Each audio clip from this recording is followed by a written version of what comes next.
This lecture is too good, and I see some repeat guests, so this is fantastic. Peter is an associate professor in practice of landscape architecture at GSD, where he's taught since 1991.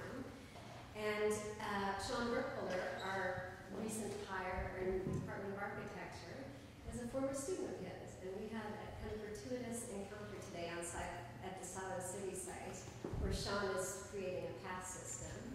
And he and Peter kind of stumble into each other magically, and enlighten me about that site on so many levels. So there are a lot of confluences happening today.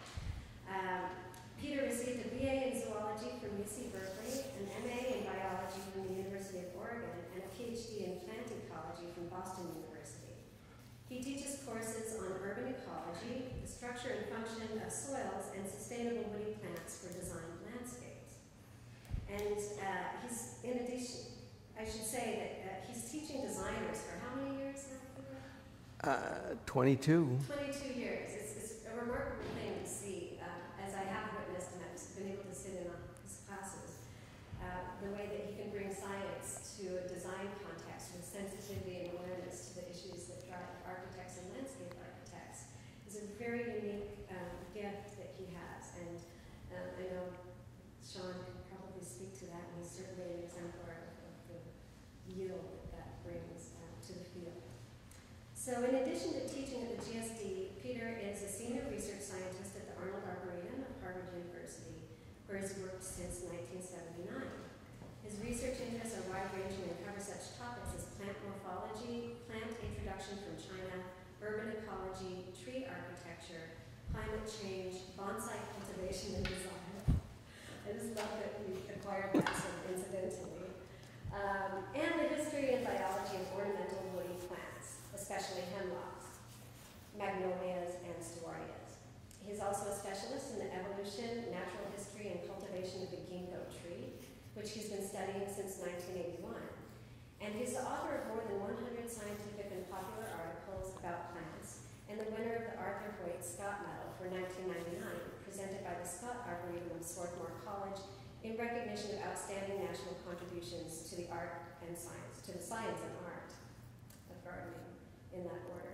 He is also the recipient of the Veitch Medal from Kew Gardens, a very prestigious Lifetime Achievement Award, which he received last year. And I think the Queen attended? Not exactly. Sort of. His most recent book, Wild Urban Plants of the Northeast, a field guide with Cornell University Press, focuses on urban ecology and the identification of plants that grow spontaneously in cities. While Tredici has conducted research in many different areas over the course of his 40-year career in the plant sciences, his primary goal has always been to bridge the gaps that traditionally separate the fields of landscape design, horticulture, and ecology. And it's a pleasure to welcome him here tonight. Please join me. Thank you. He's got a very high bar.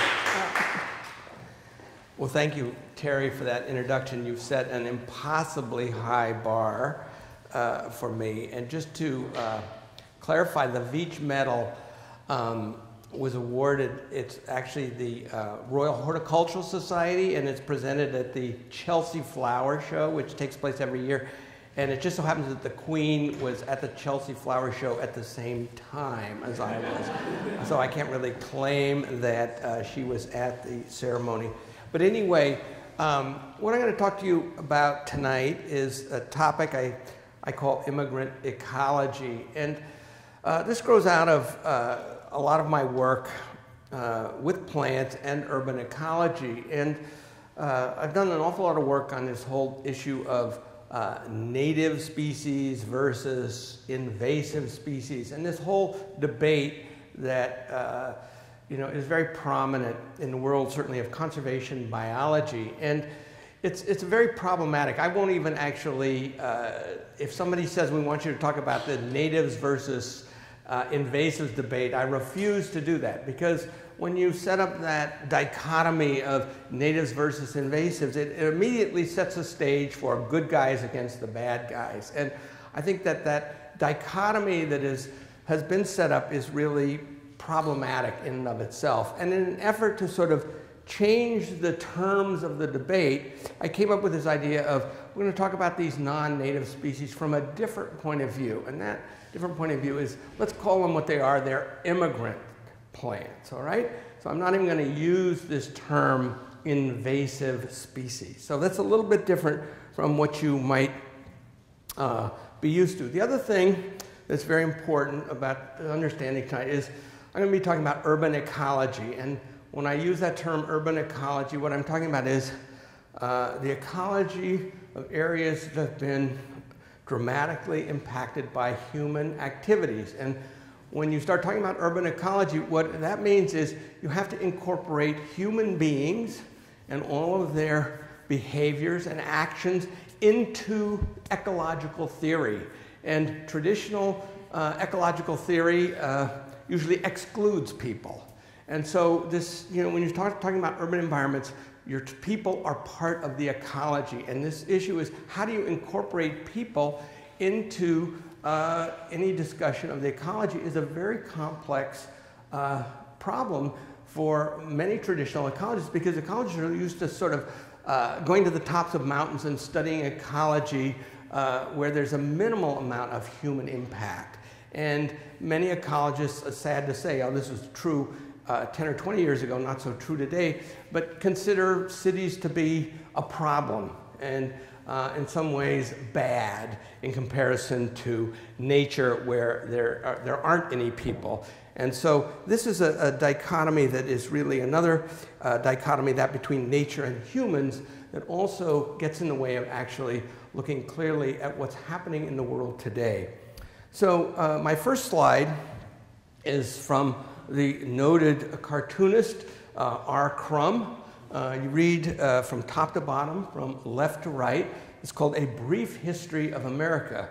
Now, I like to show this image because it's in one of the founding basic principles of any ecological studies is the concept of succession, which is really just the change over time. So if you're going to study ecology, that's what you're studying, is you're studying change. So if you look at this drawing from R. Crumb, it starts with the pristine wilderness, and then the train enters into it, the carriage, the telegraph wires, and you see that, change in this sense is intimately tied up with technology. And so if you're beginning to understand how human impacts on the environment, you've got to understand technological change. And of course, it proceeds through the early 1900s. And then, of course, the bottom picture on the far lower right-hand corner is 1972. That's when he drew this cartoon. And the big question is, what next? Well, I think we're in a position now to know what happened after 1972. The other thing, of course, about cities and that makes them really appropriate for ecological studies is not only is there a lot of change over time in the technology, but the human population is also constantly in flux. I pulled this graph off the internet the other day for the city of Boston from 1940 through 2010. And looking at the change in demographics of the composition of these ethnic groups, it's really not all that different than looking at the change in the composition of various forest communities over time in response to shifting ecological conditions. In an urban environment, of course, those conditions are mainly socioeconomic conditions rather than responding to environmental conditions. And of course, there's a biological component to urban ecology that plays out very dramatically, and it changes over time. And this is a brief history of sort of important ecological issues, and I arbitrarily divided the most recent part of American history into these categories. But the growth and mobility, 1900 through 1930, the automobile replaces the horse. The expansion of railroad lines, industrial pollution on a large scale, forest exploitation, exotic plant introduction, energy from coal. And the big issue from an environmental point of view facing our cities, sanitation and waste disposal. Cities were terribly polluted in their early days, and how to control that was a major issue facing not only landscape architects, but urban planners and architects. Destruction of the old order from 1930, the Depression through World War II, agricultural abandonment, energy from coal and oil. The big issue, of course, was soil erosion.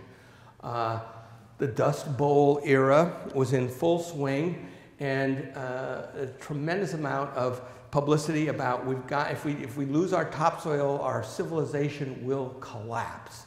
And what's interesting about this period is this is when actually a lot of our invasive species were actually planted by the U.S. Soil Conservation Service, as well as a lot of state agencies, as a way of combating soil erosion. This was the climate change issue of the day. It was exactly, people talked about it in exactly the same terms, that, you know, without topsoil, our civilization as we know it will end. And of course, the post-war era, which I refer to as suburban fragmentation, chemical agriculture makes its debut, car culture becomes dominant, the expansion of the highway system, plastics become widespread, and the oil and gas driven economy. A big issue, if you were there for the first Earth Day, was environmental pollution associated with this emerging petrochemical industry.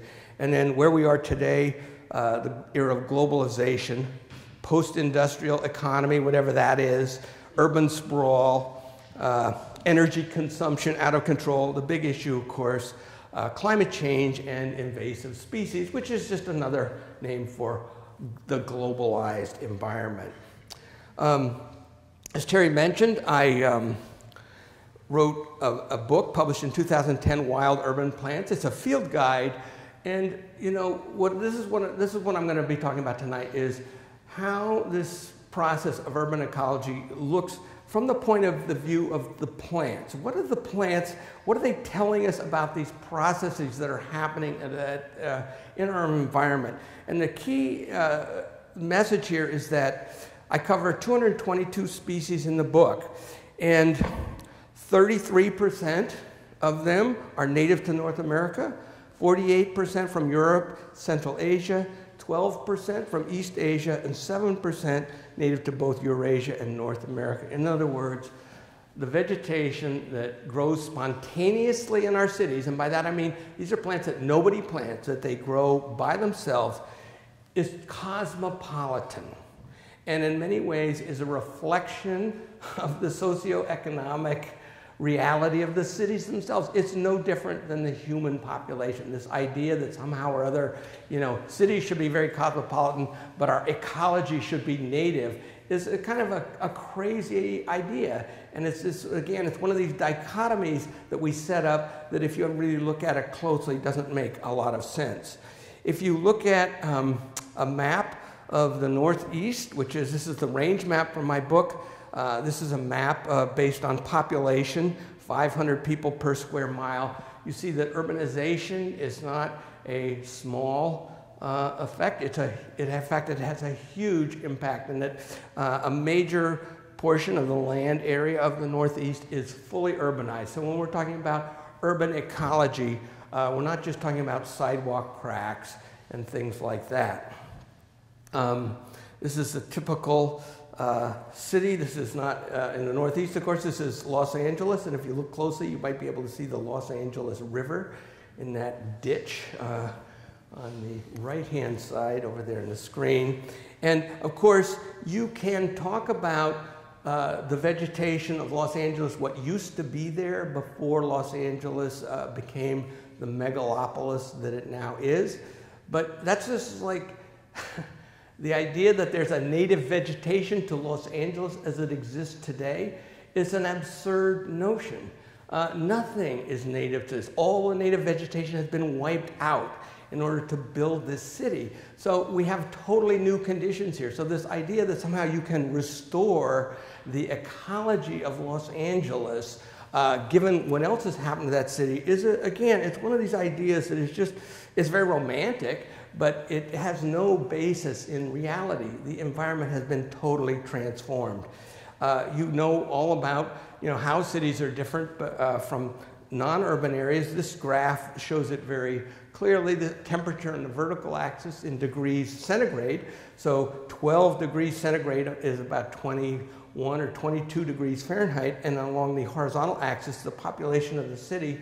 And you can see that this represents the difference in temperature between an urban and a non-urban area on a still, calm summer evening. And that's as much as 20 degrees centigrade. I mean, that's pretty astounding. That's the urban heat island effect. So cities are much warmer in all regards than the surrounding countryside, which is actually the good news is, one of the reasons why urban ecology matters is that if you're really interested in climate change and what is going to happen as the climate changes, warms up over the next 10, 20, 30 years, all you have to do is go to the cities, because the cities have already warmed up to the extent that is predicted for the non-urban areas. So cities actually represent a preview of coming attractions.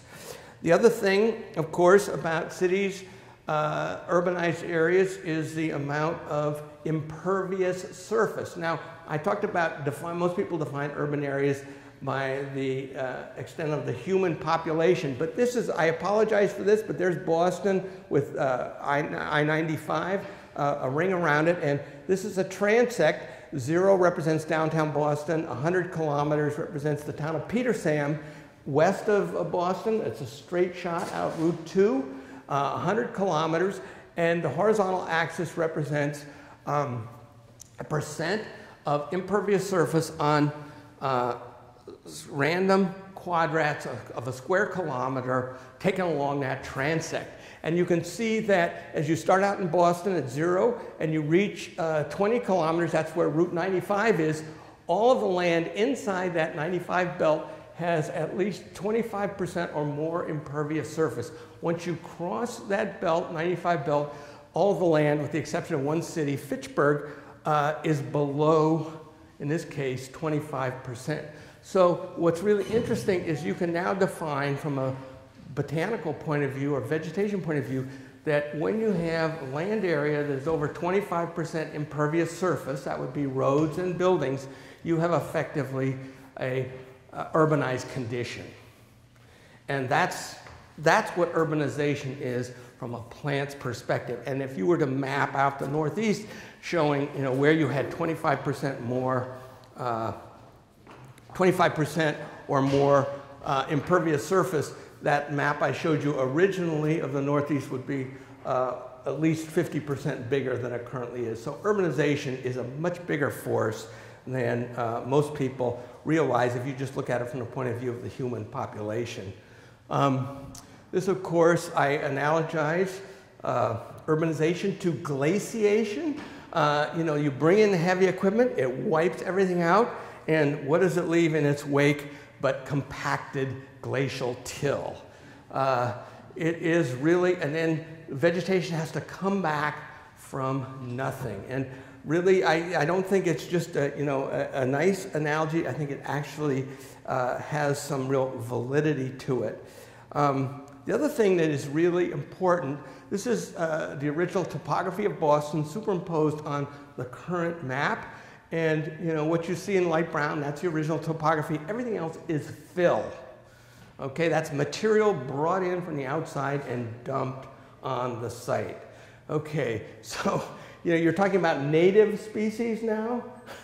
You know, what is native to that filled area? You know, what are you restoring when you start talking about restoration of the native ecology when you have a city that has, you know, is essentially built of fill, entirely of fill? And from the plant's perspective, one of the things that's really, that ecologists have learned, if you actually do want to restore a native ecosystem, you actually have to have a native soil profile. And if you don't have a native soil profile, you can't actually restore a native ecosystem.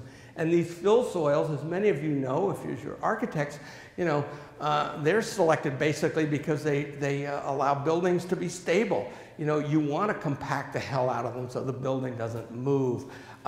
You want soils of a certain type that are diametrically the opposite of what you want if you actually want to grow plants in a particular soil. And it's just the nature of fill soils to essentially that has characteristics that work against vegetation in big ways. So this is one of the sort of, when you start looking at this whole concept of restoration in an urban context, it doesn't make a lot of sense.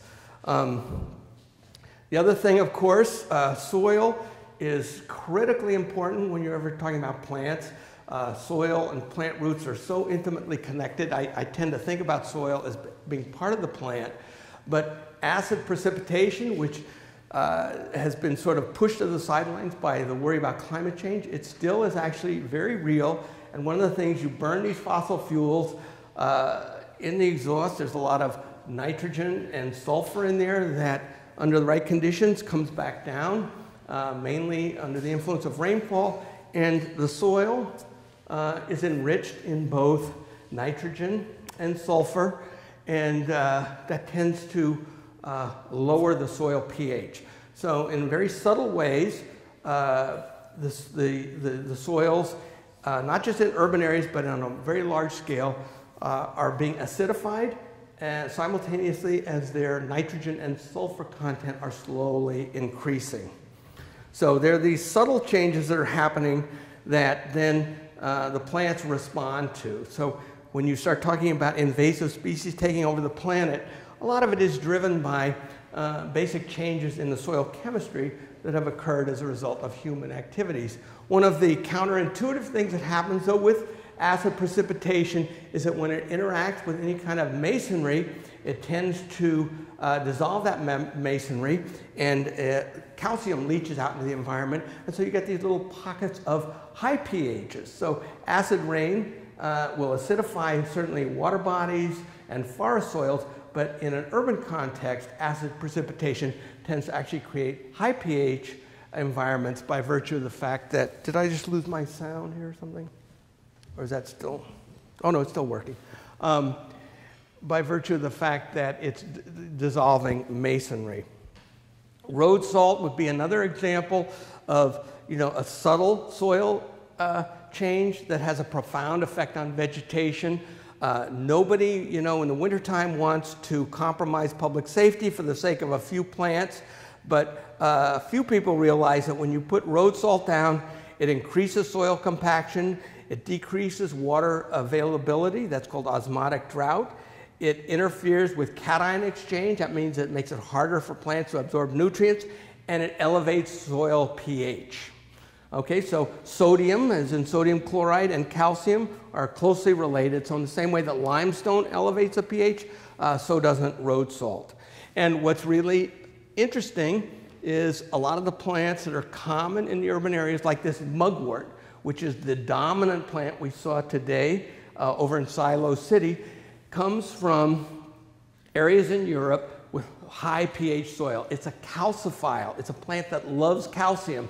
And so when you see this plant growing, you know there's got to be calcium in the soil. So the plants that you see growing in the city are just a reflection of the conditions that exist there. In this case, the abundance of calcium in the fill material that was used to build many of our parts of our cities. Another plant that responds to high pH is the ailanthus tree, the famous tree of heaven.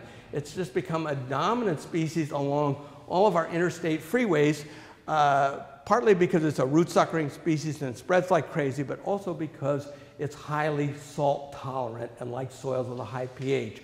Our native vegetation tends to like acid soil conditions, and it just can't compete with the ailanthus because the conditions along the edge of our highways as a result of the application of road salt now favor the spread of this particular species. Fragmentation is another characteristic of urban environments as a result of mainly of road construction. I love this picture. This is Los Angeles. The original Arroyo Seco freeway was in that tunnel. That was a two-directional roadway, and within about 10 years it became too small, so they had to build make that one way and then build a new highway. And you can see The old one went under the hillside and did not fragment the environment. The new highway splits the habitat right in two. So fragmentation induced by roadways is another really important attribute of urbanization. And if you look at this map of Massachusetts, this is a 19th century drawing. These are the turnpikes of Massachusetts in the 19th century. So that gives you a little snapshot of the extent of the roadway system in the early 19th century, or actually mid-19th century. And then here we have, this is the interstate highway system as proposed in 1945 with the artist's rendering in the lower left-hand corner. It's really remarkable how quickly this interstate highway system was proposed and took root. And I love this drawing from 1953.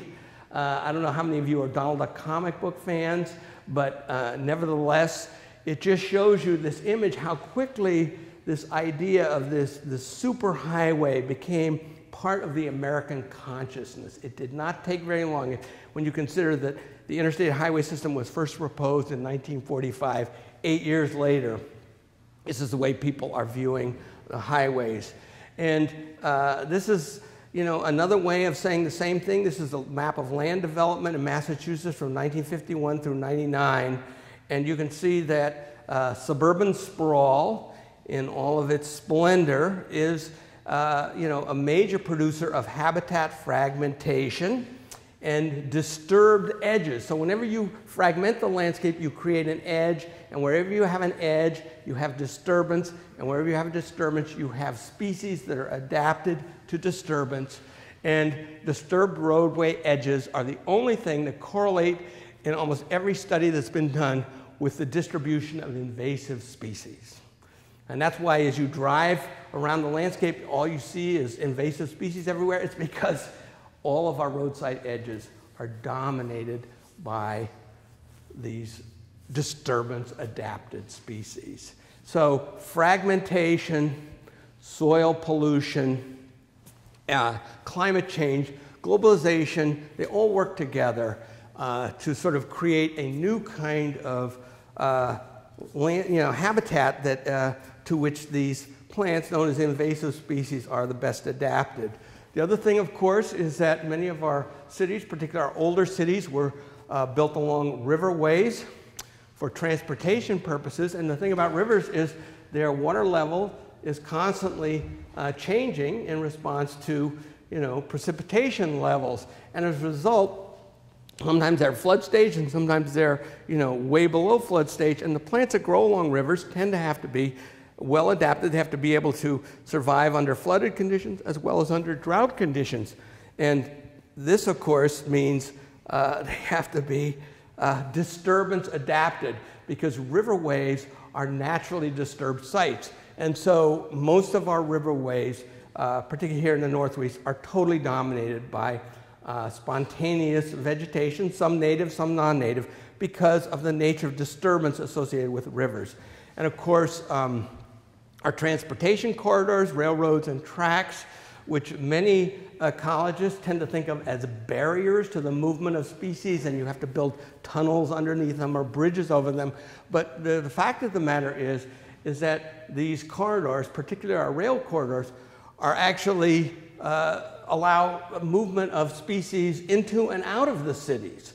It's really interesting. So that's the thing about a barrier. A barrier for some species can be a corridor for other species. So how species move in and out of cities is a very complex biological process that it's not just like, oh, these things are barriers. We have to figure out ways to get plants and animals across them. The other critically important aspect of looking at plants in urban areas is no plants are evolved under urban conditions because cities are clearly a human invention, but a lot of plants, they come from areas that experience the same kind of environmental conditions that you find in cities. So I call that pre-adaptation. In other words, they come, in the case of this ailanthus growing on the dry limestone hills, near, adjacent to the Great Wall of China, you know, and there on the right-hand side there is the ailanthus tree growing along the Great Wall next to the Arnold Arboretum in Boston. The plant has found the exact equivalent of where it comes from in nature in the urban environment. And this is absolutely key. A lot of the plants that grow in cities, they are there because they come from habitats in nature that resemble their native habitats. So, you know, what is a decaying brick building but a limestone cliff from the plant's perspective? That's all it is. It's exactly equivalent. And you have vegetation starting to show up. And if in Silo City, we saw the same thing. We saw those eastern cottonwoods growing on the roofs of all those silos. And that's an indicator. That means that there's water settling, you know, sitting up there. And wherever there's a cottonwood up there, you know that little cottonwood tree has found a little mini wetland on which to sink down its roots. So it's not adapted to that roof environment, but it's finding the exact equivalent to where it comes from in nature. And if you think about fences, chain link fences are an absolutely clear marker of urban environments. And what's really interesting is you see in urban areas, you tend to see trees growing right along that chain link fence because the maintenance people can't get to them. So what ecologists would call this would be a safe site for the germination of seeds because they can escape the predation of the maintenance crews. And you can see here this fence form. Oh, it did it again.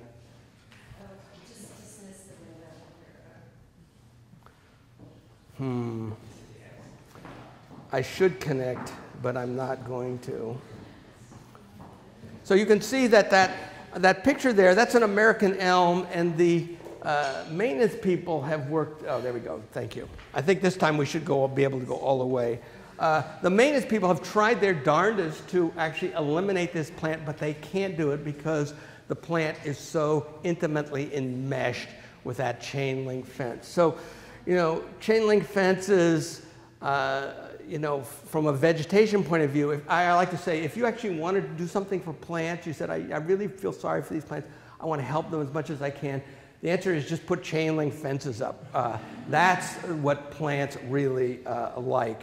The other thing, of course, is, you know, in cities where we have lots of different paving materials, wherever different kinds of paving materials come together, you usually have a seam because these materials expand and contract at different rates, and immediately they begin to separate, and those cracks become opportunities for plant establishment. So this is sort of the trifecta of you know, cracks where you have blacktop, you have granite, and you have concrete all coming together, and that offers unlimited opportunities for vegetation. If you look closely at this picture, as I did, I took this picture without really realizing why I was taking it, and then on the computer screen I noticed that, you notice how the grass is only growing on the short end of the brick, which is like, you'd think maybe a landscape architect planted this intentionally. But it took a physicist to explain to me that if you analogize masonry to metal, that the material is expanding in proportion to its length. So it's expanding and contracting in response to temperature, expanding and contracting in response to length. It's expanding more in the long dimension than it is in that short dimension. And that difference is just enough to allow the seeds of this grass to fall between the crack only in that long dimension. And so it's like acting like a sieve, and the grass is only growing in the long end of the brick. So this is actually, you know, we just don't see these processes are invisible to most people, and they're real ecological processes that are happening, but we just don't recognize them. Another one, of course, is this air conditioner drip. This is a annual plant from Mexico. You turn on the air conditioner in June. You get the condensation. The seeds will germinate because there's a little wet spot there. Then you turn the air conditioner off in September, and the whole site begins to dry up. The plant essentially produces its seeds and then disappears and comes back the following year. So it's an annual plant from Mexico that is completely at home in all of our cities because it's found the exact equivalent to where it grows naturally. Or I love this loading dock wetland from Detroit. That's all Phragmites growing in there. And what's really interesting, you see how the Phragmites in the front edge of the pond is just following the seam of where the concrete was laid out. So, how is it that, Phragmites can grow like this? And if you look at Phragmites, this picture was taken on Fresh Kills, the famous landfill in New York City where they took all of the debris from the 9/11 attacks. And Phragmites produces these runners that are up to 30 feet long. And if it finds a little crack, that runner is just going to grow right along the edge of that crack. And then when it produces its foliage, it'll come up in a nice straight line. So this is a plant that is, we think of it as a wetland plant, but clearly it's much more adaptable than that, and it will grow in very, very dry sites. And it's capable of exploring large areas just to find the right habitat conditions it's looking for. So in summary, what ecologists have determined is that urbanization favors species that grow well in soils that are relatively fertile, dry, sunny, and alkaline. So that's the typical profile for spontaneous urban vegetation right there. That's a huge bit of information, and you're beginning to see that cities are not, yes, they're human creations, but there's some very basic biological rules that are in operation, not the least of which is the attributes of the environment that plants are responding to. I apologize for putting this slide up. I hate slides like this, but I found no other way to do it. And so what I like to call these emergent ecosystems that are cosmopolitan in nature, that are essentially part of every city that's ever been investigated, the ecologists now call them novel ecosystems. And that's a good word because it gets away from the value judgment associated with invasive species. And the interesting thing is that if you have a native forest, which would be the default vegetation here in Buffalo as well as in Boston, and you cut the forest down to practice agriculture, as long as it's not too intensive or you do it for logging purposes, that native forest will come back. However, if that native forest is converted to an urban or a suburban area, and then you abandon that, essentially it's not going to revert back to native forest because the basic soil conditions have been drastically altered by that land use. And so what you get is a novel or emergent ecosystem. And if the agriculture or the logging is especially intense, it's not going to revert back to a native forest. You're going to get one of these novel ecosystems, which there are going to be some native species in there, but there are also going to be a lot of non-native species. It's one of these cosmopolitan ecosystems. And this is really what is the future, and it's not a question of whether you like it or not. This is actually what is happening. It's happening at a very large scale, and particularly when you think about urban areas, what we have are these cosmopolitan ecosystems. They're everywhere. And it's only within the last 10 years that ecologists have actually begun to acknowledge that these are real and that they're worth studying. And whether you like it or not, that's a separate question from the importance. Because the fact of the matter is with all the mess we've made of the planet, these ecosystems are actually doing a lot of the heavy lifting in terms of helping us deal with the mess we've made of the planet, and we actually need a lot of these plants to help mitigate a lot of the environmental problems we've created. So what do these ecosystems look like, these novel or cosmopolitan ecosystems? This is one of, I took a picture in Detroit. This is about a 30-year-old forest in Detroit. It's a sad story from a socioeconomic perspective. The lack of jobs and the economy that is just going downhill there's a lot of suffering there. But from the vegetation point of view, Detroit is really an interesting place to go, particularly if you're interested in spontaneous vegetation, because the economy of Detroit's been bad for quite a while, and so the abandoned areas have been allowed to grow up into forest. And you see the result of abandonment going back 30 or 40 years, which in many cities, like in Boston, we don't have these spontaneous forests like this to speak of, because it's too prosperous a city. And a piece of land may be fallow for 10 or maybe even 20 years, but eventually it's going to be redeveloped, and these forests go.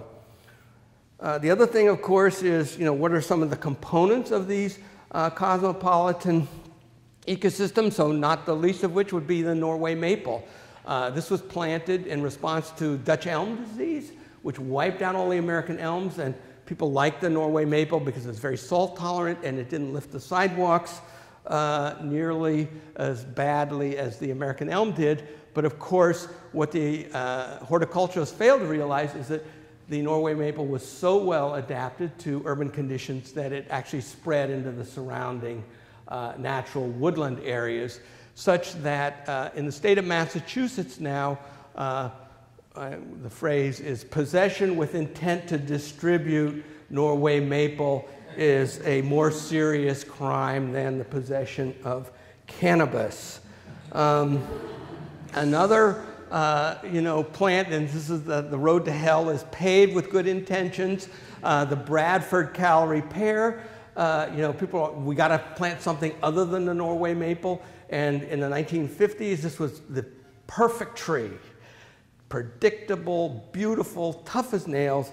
But here it is, growing along the Anacostia River, where it has escaped and grows everywhere along that river. And I have no doubt that within the next 5 to 10 years, Massachusetts will be putting the Callery pear on the forbidden list along with the Norway maple. So this quest, the horticulturists are constantly engaged in this quest to sort of keep up not only with pests and pathogens that have been introduced from different parts of the world, but also the fact that many of these species that were once very popular are discovered to be so well adapted that they begin spreading on their own. Another example would be America's gift to the world, the black locust tree. This is a beautiful specimen in Harvard Yard, planted about 80 years ago. And then there's the first specimen planted in Kew Gardens in 1862. This is one of their most precious trees. Now, of course, Robinia is considered a worldwide weed. It was planted for reforestation purposes throughout Europe, throughout Asia, because it fixes nitrogen and will grow absolutely anywhere, but it does spread. I should learn how to do this, maybe on the 4th time. Maybe we should just commit to the system. Yeah. Oh, wait, there we No. Oh, I did it again. Sorry. Well, I can exit if you want me to exit, and you can find your slide again. That's all right. We'll show. I know, but I was trying to. That's all right. So what's interesting about this species, and so this is a precious specimen of Kew Gardens. But what's really interesting is when I was on the Massachusetts Invasive Species Council, Massachusetts voted to put black locust on the invasive species list, because if you look at this is the natural range of the plant from 1977, reconstructed from herbarium specimens, you see that black locust is native to central Pennsylvania, not to Massachusetts. And so we define a non-native species. It wasn't there when the Pilgrims landed. So how can it be native to Massachusetts? Now, if you look at this chart here on the left-hand side, this is the American chestnut. Those contour lines represent thousands of years ago, following the receding of the glaciers. So you see 10,000 years ago, that's where the chestnut was, 8,000, 6,000, and it reached Massachusetts about 2,000 years ago, okay, as the glaciers receded.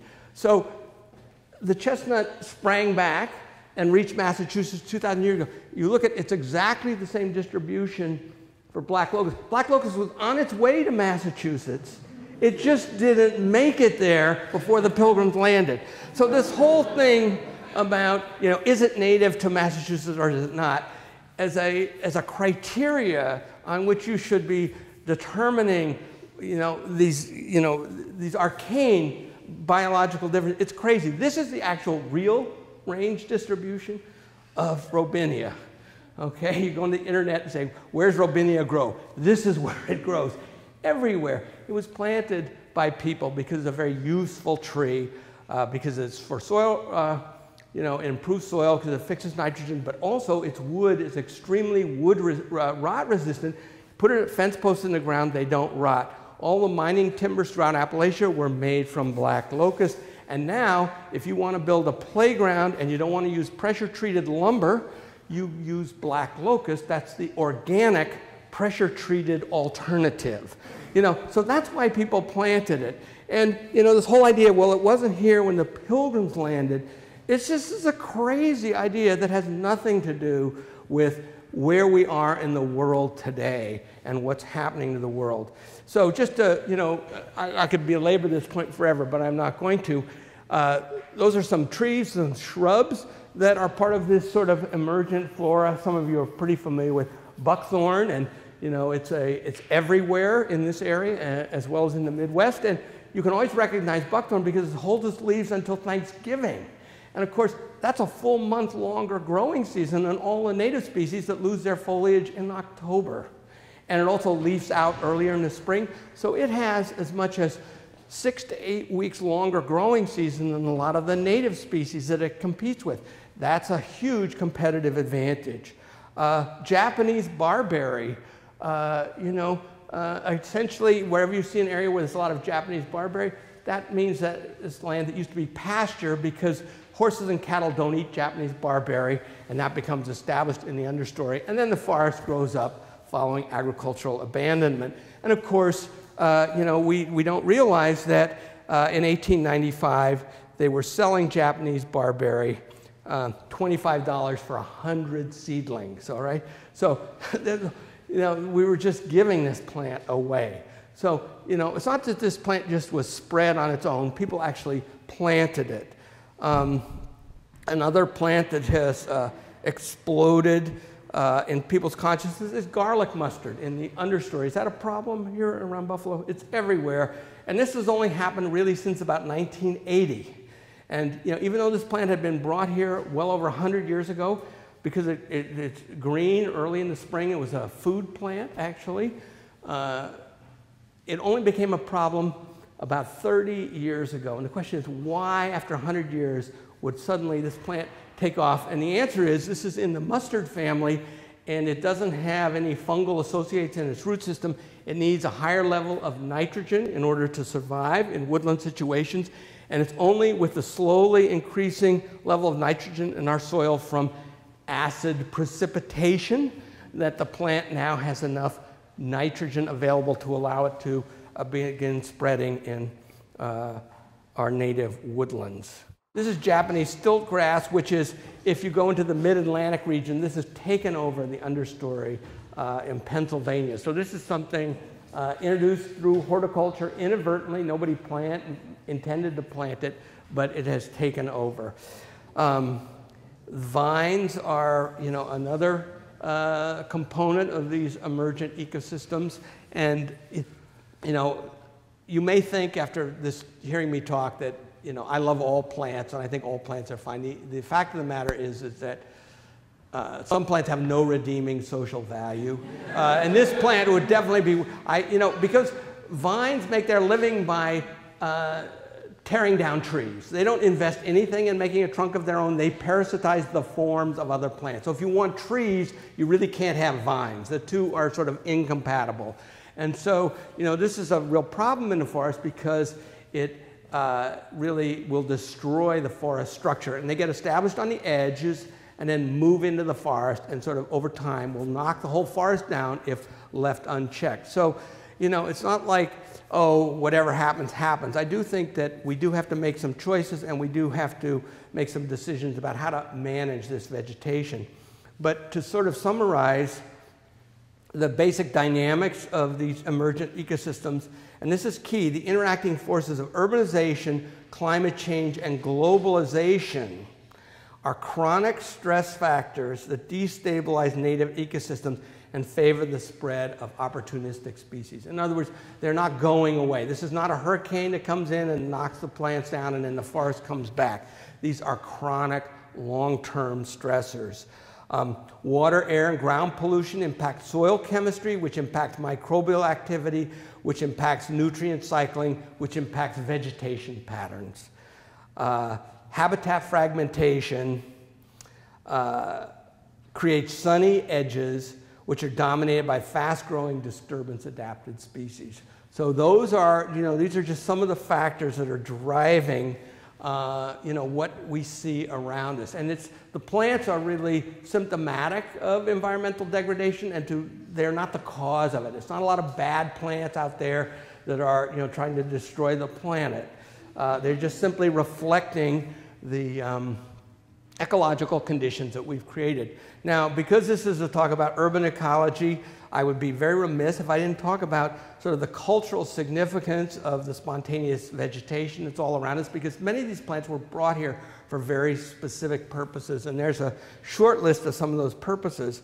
I really like to show a copy of this book written in 1672, New England Rarities discovered, and category 4 here, of such plants as have sprung up since the English planted and kept cattle in New England.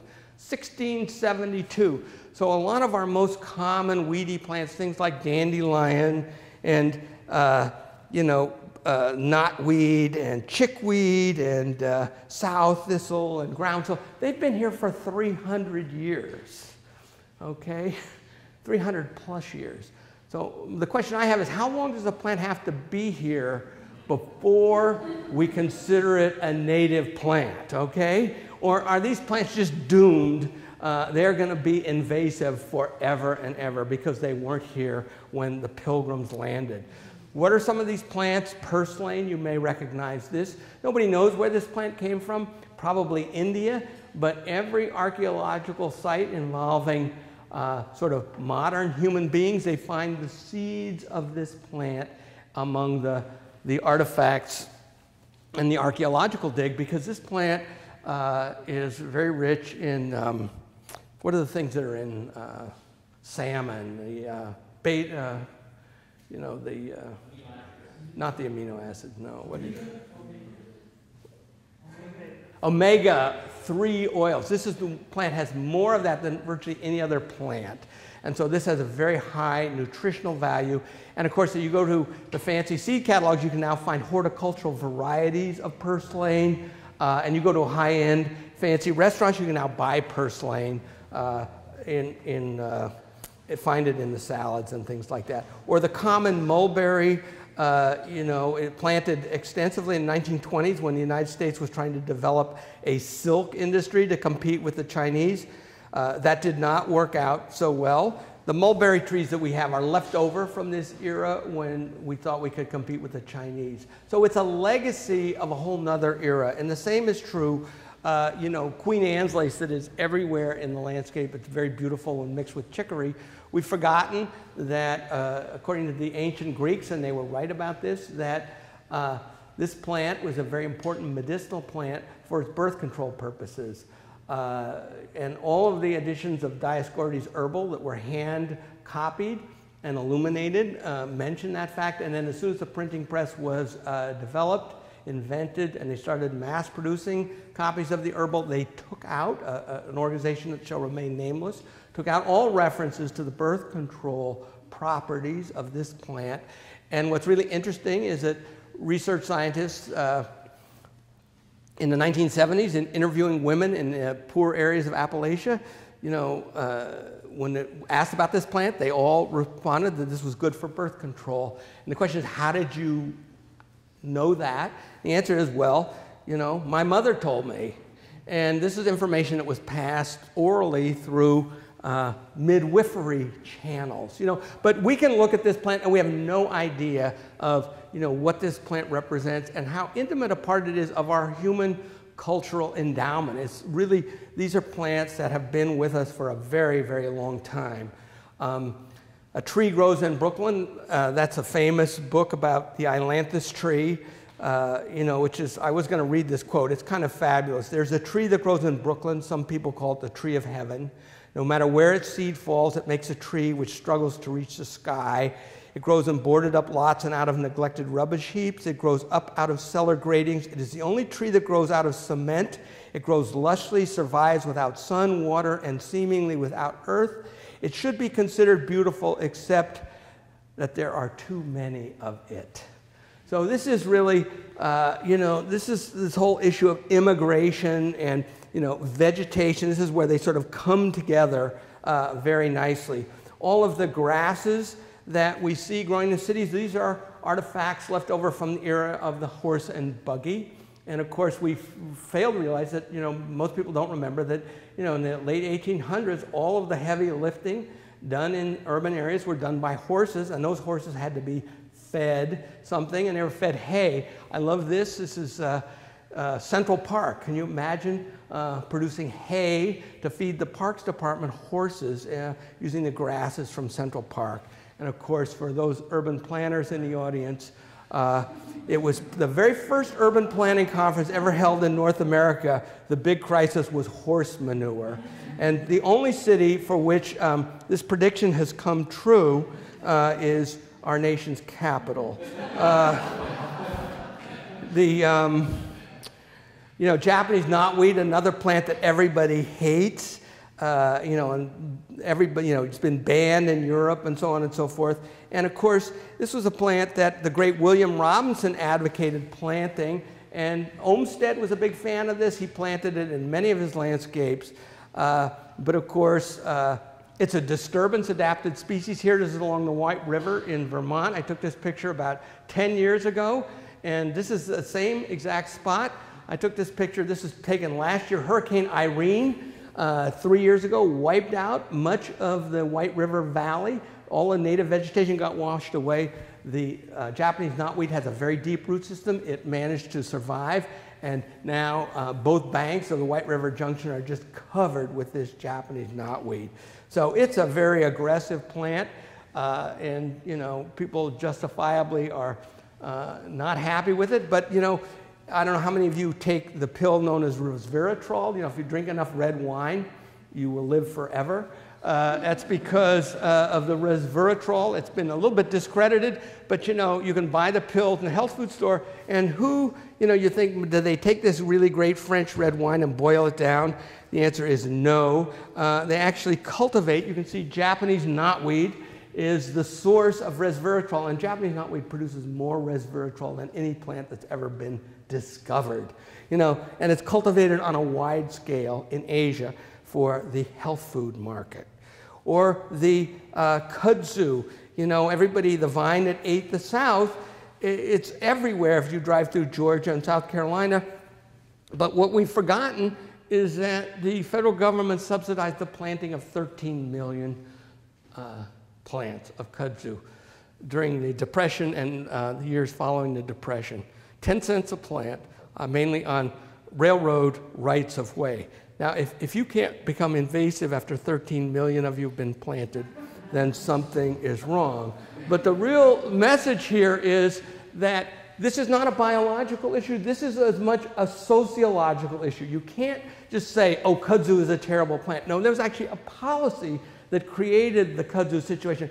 And we like to sort of forget that part of it and just say, oh, if we just get rid of this plant, the world will become a much better place.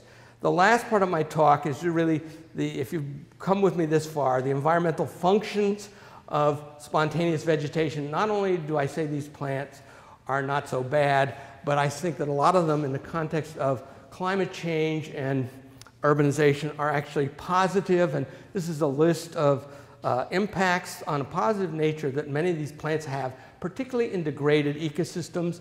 This is the New Jersey meadowlands.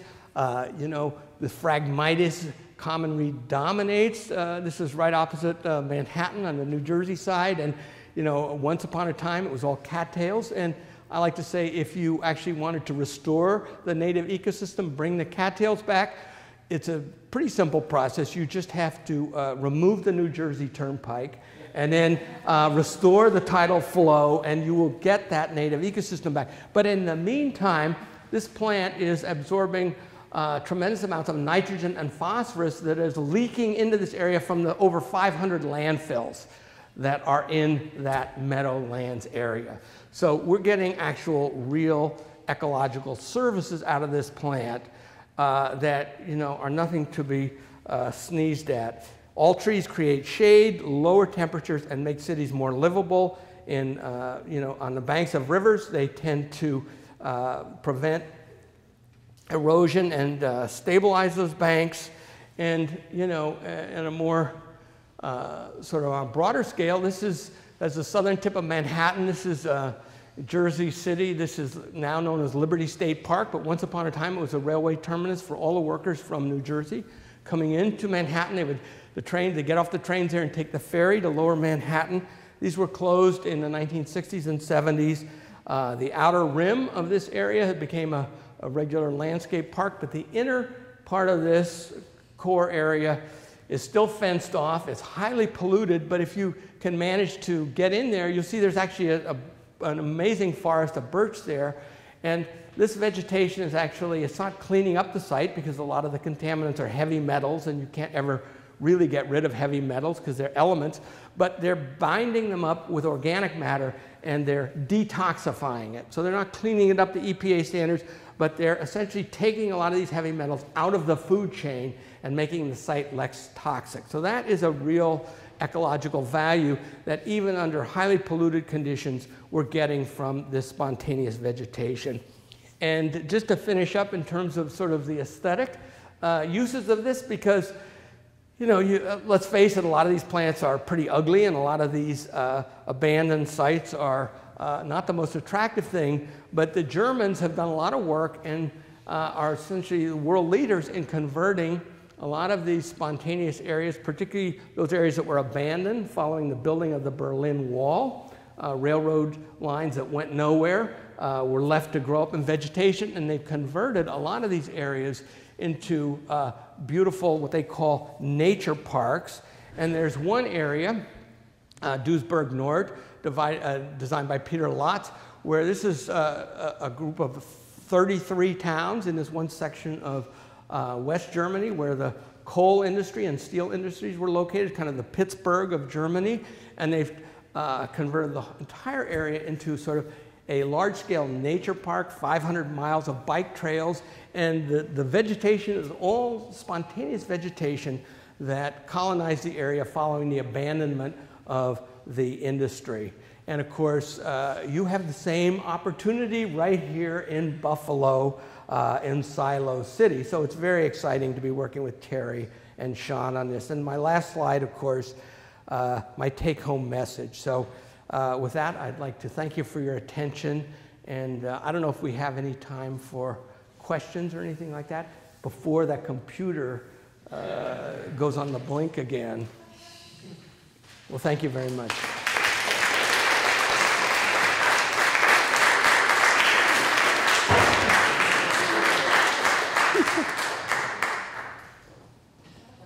Oh, yes. I'm just wondering about when you've spoken to people in the horticultural world about this way of thinking about urban responses. Well, you know what's interesting about this, because it's it's always a mixed bag, and then some people like ornamental horticulture with specifically ornamental plants, and I think the thing is in your own garden, you get to do whatever you want, and that's the thing about gardening, is the illusion of control. It's you get to play God. You get to decide who lives and who dies. You plant this and you rip this plant out. And that's very satisfying, and that's what makes gardening. And that scale is, if you want to create a knot garden, that's fine. If you want all native species, that's fine. If you want, all horticultural gems, that's fine. But what I'm talking about here is really these areas that aren't maintained by anybody. That are parts of rights of way that are abandoned. And it really goes with the socioeconomic status of the city, so that, Manhattan, try to find any of these plants growing in Manhattan. There aren't any. Or, I one day walked across Central Park you know, there's not a weed in sight.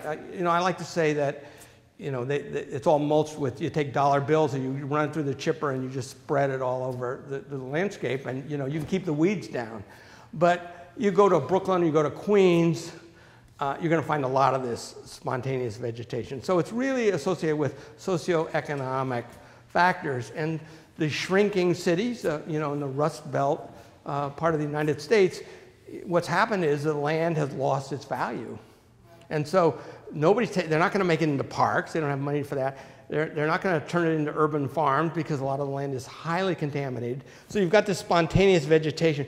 Can you do something with that creative to enhance its aesthetic characteristics and its ecological value and make it an amenity? And I think that's a real challenge for the landscape architecture professions, how to think differently about it. So I'm wondering whether there could be a paradigm shift, whether those same people might say, oh, well, now we champion dandelions, or people who used to champion special birds and peacocks were now keen on pigeons.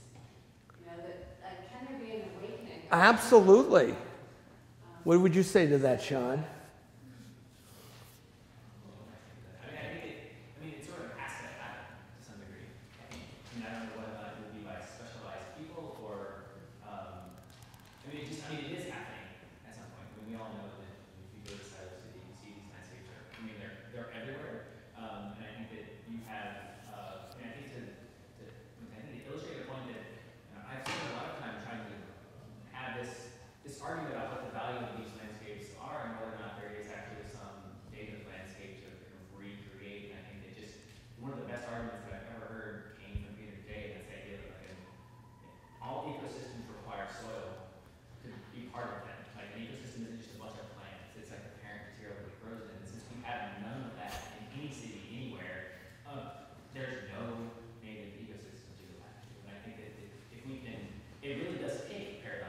It's a change of perception. And how do you change people's perception? So Terry and I have been working on this. You know, we did one of her installations in the Boston area, which is a derelict landscape that's adjacent, part of the Arnold Arboretum, but it became part of the Arboretum recently. And, you know, using the sound technology, you know, what is it you're actually looking at? And a lot of people just don't see it. And if you can sort of break through that barrier, I think you can actually bring about that shift. But it's not easy, because the world is divided into two groups. There are the neat freaks who just everything has to be exactly this, and if it's not, then there's a problem. And then there are the nature lovers who just whatever, you know, and those two are like totally diametrically opposed to one another. So how do you, bridging that gap is not easy. And a lot of these plants are viewed as signs of dereliction and neglect. So the people who live in these areas, they don't want this vegetation. They want a white picket fence with grass. You know, they don't want the tree of heaven. They don't want mugwort. And mugwort's an ugly plant, so, you know, I can't fault them for that. So there's this very large perceptual issue that has to be dealt with. Yes? What do you think, what is your sort of opinion or take on attempts that have been made to try to recreate some of the urban trees, such as the genetic strains of the American elm that have been developed, and the reforestation of cities to try to, you know, the hand of man is present there, but in a kind of benign sort of way. Or do you Well, you know, I've spent my whole, you know, at the Arnold Arboretum, I worked with trees for, you know, my entire career. So if you look at the issue of the American elm, the issue there is that in the 1930s, just before the Dutch elm disease hit the United States, roughly 30 to 40%, nobody's actually quite sure, of the street trees in Northeast were American elms. So when that disease came in, it just wiped everything out. So I have no problem with bringing the American elm back, one tree here, one tree here, but the concept of bringing it back the way it used to be, that would be a disaster. So, you know, that's a huge mistake. So what they say now is no individual species should be more than 5% of the total. At the most. So we, you know, in a lot of cities, Norway maple accounts for 20% or more. So that has to be adjusted. We need to plant a greater diversity, and that gives you resilience in terms of pests and pathogens.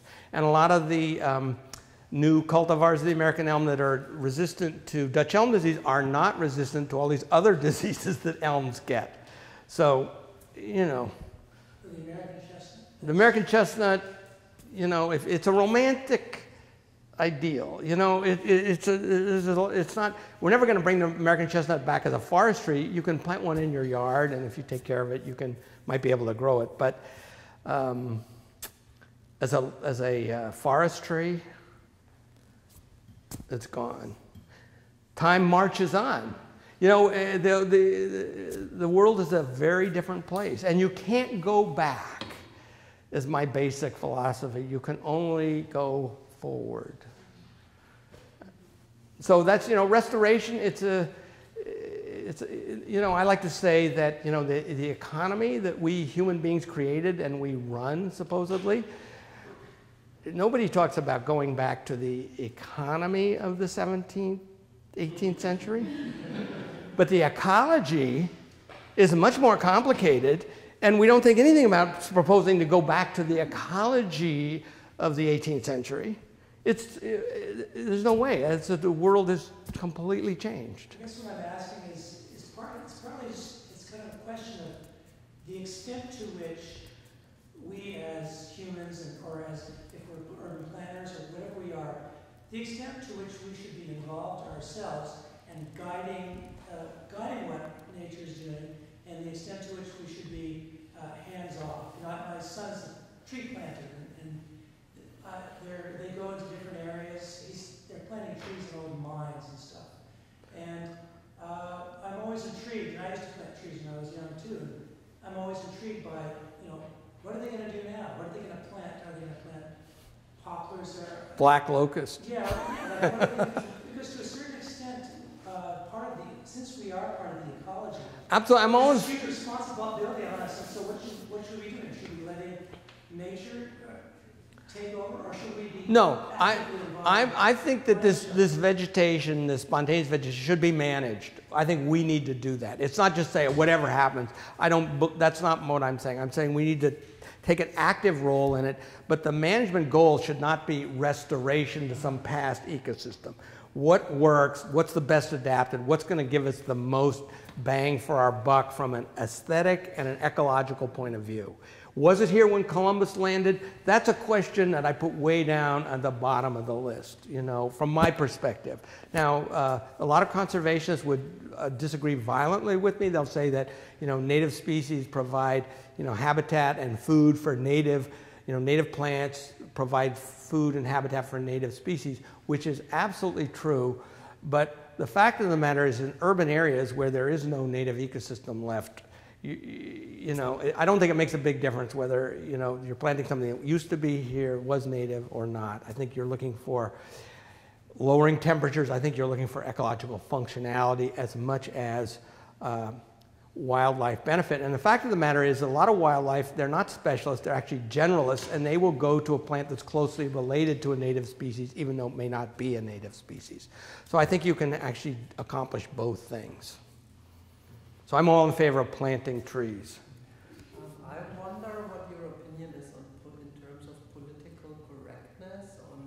You need to ask that question. Because, I'm asking because if you replace plants or animals with humans, some of these sentences sound really wow.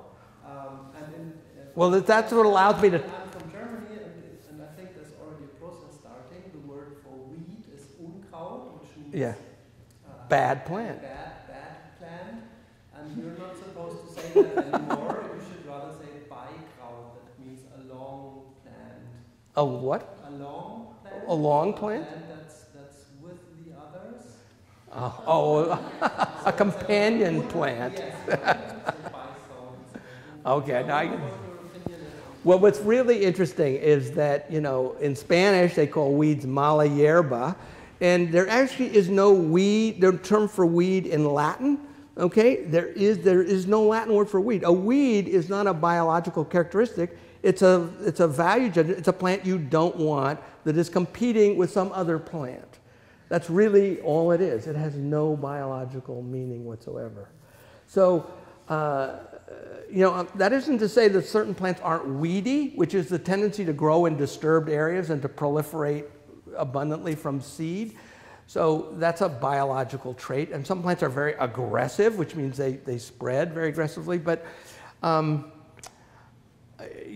for this question about parallels between, the immigration issue at the human scale versus, the immigration at the biological scale, I think the parallels are obvious. We don't recognize the value that these plants are bringing to the environment in terms of making cities more livable. And, the standard on which we're judging them, which is, they weren't here when Columbus landed, is just a bizarre, seems to me, criteria. So, but my ideas are very politically incorrect in terms of the conservation biology movement. A lot of people don't agree with me at all. But I think the issues are really one of scale. And, and I'm all in favor of conservation, but conservation, I think, makes sense. And what a lot of people who practice restoration will now say, and this I really agree with, is that you want to pick your site for restoration. And it has to have, the vegetation has to be in relatively good shape, and you have to have the original soil profile. And then the restoration efforts are likely to be successful. But there are certain areas that are beyond restoration, and trying to restore these areas is just a waste of time and money. So being much more careful about what you decide to restore and deciding when restoration is going to work is really important. And I think everybody would agree on that level. So. Peter, there's someone here with a question that's non-immigration. Oh. Sorry, I just, in terms of the heat island effect, is there any kind of vegetation that works better to counteract it in terms of like the spontaneous vegetation versus like if you were around kind of a bunch of native trees, or is there any difference, or is it just? Yes.